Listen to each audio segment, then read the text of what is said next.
Ici Pierre Martin, artiste naïf. L'acacia murmurant du fjord d'Écho.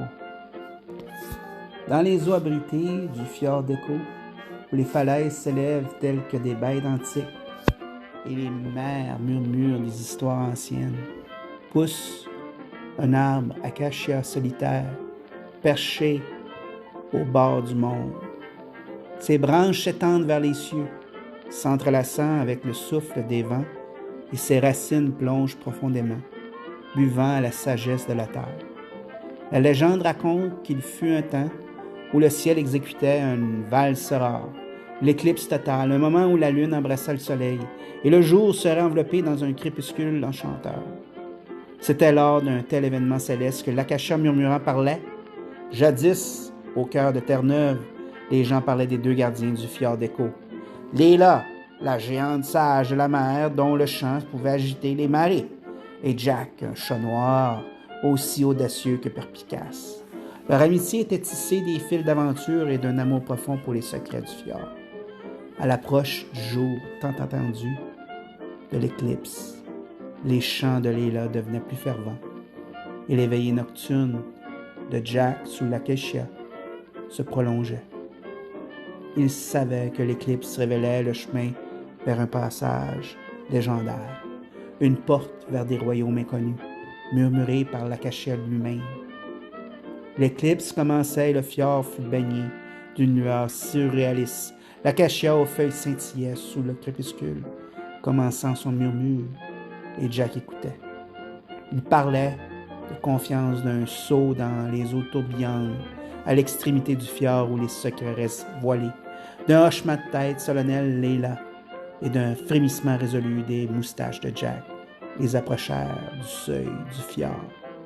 L'eau, désormais, une toile tourbillante de couleurs dansait la vie. Les murmures de l'acacia se transformèrent en chansons, une mélodie guidant le duo alors qu'il plongeait dans les profondeurs. L'étreinte du fjord était douce, mais exaltante, les tirant vers l'entrée du tunnel. Les murs ornés de coraux luminescents comme les aurores boréales éclairaient leur passage vers l'infini. C'était un pont entre les mondes sculptés par les contes de l'acacia et la veille ancienne du fjord. À travers le tunnel, Jack et Léla émergèrent dans un monde intouché par le temps, ou un royaume où le ciel embrassa la mer et les étoiles dansaient avec les vagues. Ici, dans son sanctuaire, les murmures de l'acacia devenaient clairs. C'était le cœur du fjord, le gardien de son héritage. Ensemble, Jack et Léla devinrent les nouveaux intendants de ce passage. Leur histoire désormais gravée dans les mémoires du fjord, protégée par l'acacia murmurant. Et tandis que l'éclipse déclinait, leur héritage demeurait un conte populaire de courage et de compagnon, résonnant à travers les âges, dans les berceuses feutrées du fjord d'Écho.